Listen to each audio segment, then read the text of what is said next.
ప్రాణం అని విన్నవించు ఈ పాటని.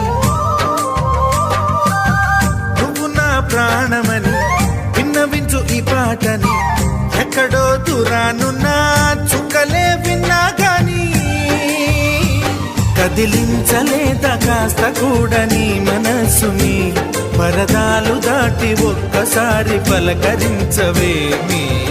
అందరినీ ఇలా వెంటపడి అడగాల సరదాగా నువ్వే ఎదురైతే సరిపోదా. నిద్రపోతున్న రాత్రి నడిగా గుటికి చేరిన గువ్వల నడిగా